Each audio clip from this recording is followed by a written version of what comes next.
नमस्कार। आप देख रहे हैं दैनिक दुनिया। दैनिक दुनिया के अहम कार्यक्रम अहम बात में मैं डॉक्टर ओपी मिश्रा आपके सामने। आज हम एक बार फिर चर्चा करने वाले हैं समाजवादी पार्टी के राज्यसभा के सदस्य यानी कि सांसद रामजीलाल सुमन के बारे में। रामजीलाल सुमन के को इस समय परिचय के बिल्कुल मोहताज नहीं, ऐसे भी सांसद हैं, लेकिन इस समय न केवल उत्तर प्रदेश में बल्कि कई हिंदी भाषी प्रदेशों में, खासतौर से राजस्थान और मध्य प्रदेश में रामजीलाल सुमन परिचय के बिल्कुल मोहताज हैं। कल वो आगरा से निकल रहे थे तो करणी सेना के लोगों ने उनका जो वाहनों का चल रहा था तो उस पर एक दुकान के पास चौराहा था, क्रॉसिंग था, वहां पर कई लड़के इकट्ठा थे और टायर रखे हुए थे दुकान पर। तो उनकी फ्लीट पर टायर उन्होंने फेंके। कुछ लोगों का यह भी कहना है कि पत्थर फेंके गए। पत्थर फेंके गए कि नहीं फेंके गए वो अलग बात है, टायर फेंके गए। कुल मिलाकर ये एक अच्छा संदेश नहीं जा रहा। देखिए, रामजीलाल सुमन की राजनीति तो बढ़ जाएगी इससे, और उन्होंने सीधे सीधे कहा भी गया है कि चूंकि हम दलित हैं इसलिए हमारे ऊपर हमला और हो सकता है हमारी जान लेने की भी मंशा हो। करणी सेना के लोगों से ये अपील है, ये गुजारिश है कि कोई ऐसा काम न करे जिससे समाज में वैमनस्य हो। कश्मीर का वाकया, पहलगाम का वाकया हम सब के सामने कहा गया ना, वहां बताया जा रहा ना, सोशल मीडिया पे आए दिन आ रहा ना लगातार कि जात नहीं धर्म पूछकर मारा गया। तो भाई आप ये बांट क्यों रहे हो? इससे क्या मिल जाएगा? आप यकीन जानिए कि अभी इसी समय अगर 2-4 दिन के अंदर चुनाव हो जाए तो रामजीलाल सुमन का जो ग्राफ है पॉलिटिकल वो बढ़ जाएगा।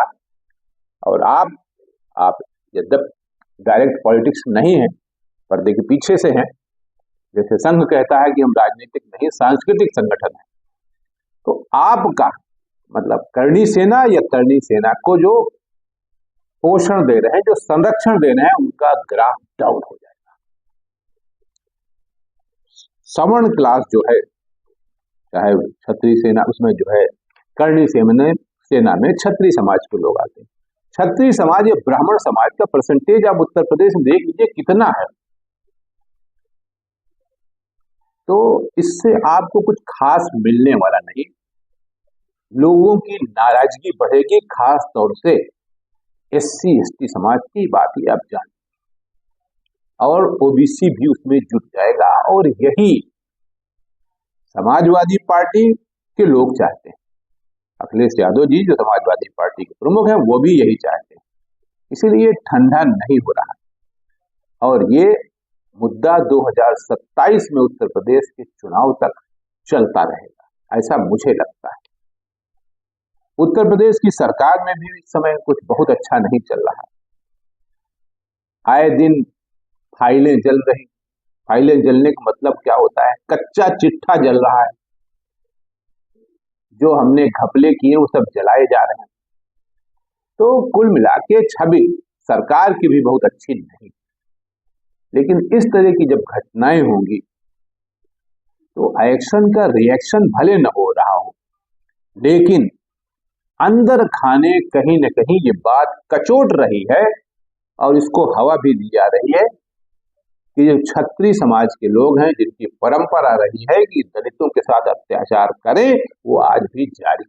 ये मैसेज दिया जा रहा है। आपके अंदर बहादुरी है, आपके पास ताकत है, बंदूक है, रिवॉल्वर है, गोली है, तो तमाम रास्ते हैं। इस समय तो और तमाम रास्ते खुले हुए हैं, देश के ऊपर खतरे में रहा है, तो आप उससे निपट सकते हैं, उसमें आगे बढ़ के आप सरकार की मदद कर सकते हैं। इस तरह किसी एक व्यक्ति को, क्योंकि रामजीलाल सुमन कोई एक व्यक्ति नहीं, आज की तारीख में कोई व्यक्ति नहीं, हमारी कोई बात हो तो मैं व्यक्ति हूं, लेकिन वो व्यक्ति नहीं, वो एक संस्था है। और किसी संस्था पर आप जब हमला करोगे तो एक गलत मैसेज जाएगा, आपकी जो प्रतिष्ठा है वो दांव पे लग जाएगी और लोगों के अंदर आ जाएगा कि कर्णई सेना के लोग सिर्फ झगड़ा फसाद करना जानते हैं, इसके सिवा कुछ नहीं। आपकी रचनात्मक भी तो कोई स्टोरी आनी चाहिए कि आपने रचनात्मक कौन सा काम किया, समाज के लिए आपने क्या किया। आप सिर्फ झगड़ा ही करोगे क्या? ठीक है, उन्होंने राणा सांगा को लेकर ये बात कही राज्यसभा में, तो एक अरसा गुजर गया ना, एक जमाना बीत चुका है। राणा सांगा आज के संदर्भ में नहीं है। ठीक है कि वर्तमान सरकार गड़े मुर्दों को फाड़ती रहती है, लेकिन इससे कुछ खास मिलने वाला नहीं सिवाय नुकसान होने के। तो इस संदर्भ को और इस किताब के पन्ने को अगर यही बंद कर दिया जाए तो उत्तम रहेगा, वरना नुकसान कर्णी सेना को होगा, रामजीलाल सुमन का नहीं। क्योंकि आप एक विचारधारा को अटैक कर रहे हैं, यह मैसेज दिया जा रहा है समाज को। अभी हमने कहा ना कि रामजीलाल सुमन कोई व्यक्ति नहीं, एक विचारधारा है, और कर्णी सेना के लोग एक विचारधारा के ऊपर अटैक कर रहे हैं। उस विचारधारा पर जिसकी संख्या उत्तर प्रदेश में 20 से 21% है। मायावती जी भले कहती हो कि हम प्रतिनिधित्व कर रहे हैं, वो बयान जारी करती हूँ, एक्स पे पोस्ट करती हूँ, लेकिन आज की तारीख में SC/ST का एक बड़ा वोट बैंक समाजवादी पार्टी के साथ है। ये ध्रुव सत्य से स्वीकार करना होगा। इसलिए मेरा तो यही निवेदन रहेगा कर्णी सेना के महानुभावों से, उनके कार्यकर्ताओं से, कि कोई वो ऐसा कार्य न करे। हो चुका, बहुत बातचीत हो चुकी, एक्शन का रिएक्शन हो चुका, आपने ताकत भी दिखा दी, समाज ने स्वीकार कर लिया कि आपके पास ताकत है। आज के लिए इतना ही। नमस्कार।